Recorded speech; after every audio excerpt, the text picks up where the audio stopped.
Hi, and welcome to my first video where I show you stuff I'm actually doing in my language sessions. Let's see, and I'm learning how to make this work. All right, so today was my first time back since like November, so it's been several months with my wonderful, fun, patient, encouraging language parent, Trisha, who is helping me grow into her deaf American Sign Language and world.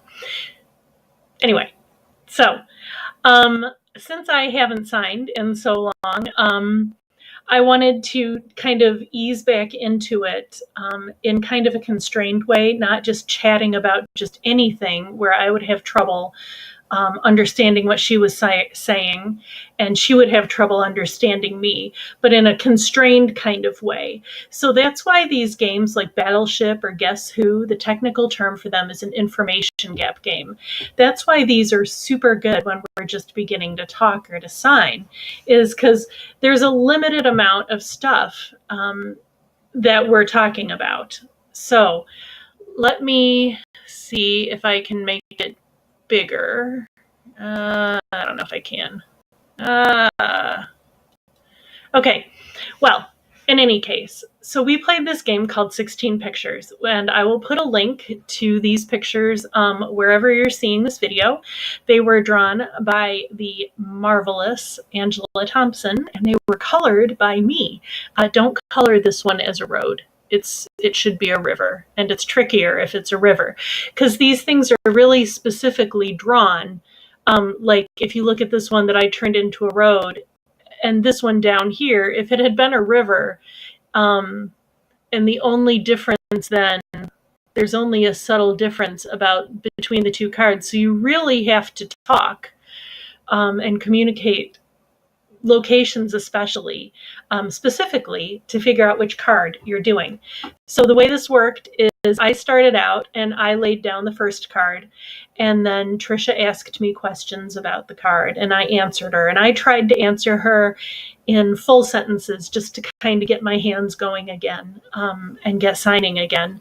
So I laid down a card and she would ask me about it, and then once she thought she knew which one I was talking about, she would put that one down, and then she picked a card, and then I'd ask her questions about that one until I felt like I had the right card, and then I'd put it down, and we alternated back and forth so that we're getting plenty of, I'm getting plenty of practice hearing these questions and then also seeing these questions and then also signing these questions. And of course, if I said anything goofy or not in like an ASL way, she would sign it back to me and help me to say it in a more natural way for her.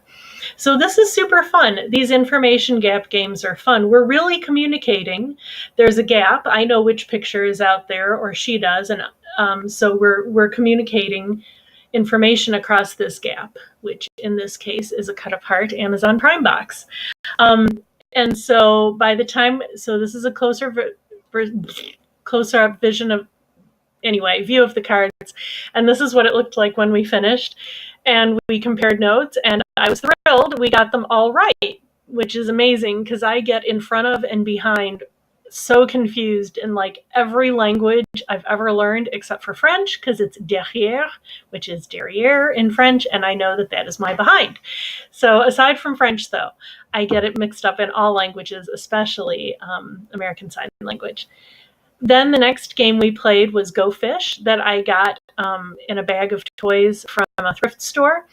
The thing to say about this is that I cut off, it had the names of the fish on the cards, but I cut them off because I wanted to really work on describing size and shape and color with these cards. That's what I wanted to focus on, not the words. And, you know, anytime there's a word, it gives the idea that there's a right thing to say about a card or a picture or a book and a wrong thing. And I don't want to do that. I want Trisha or whoever my language parent is to describe this in her way, in her world, and not bring written English into it.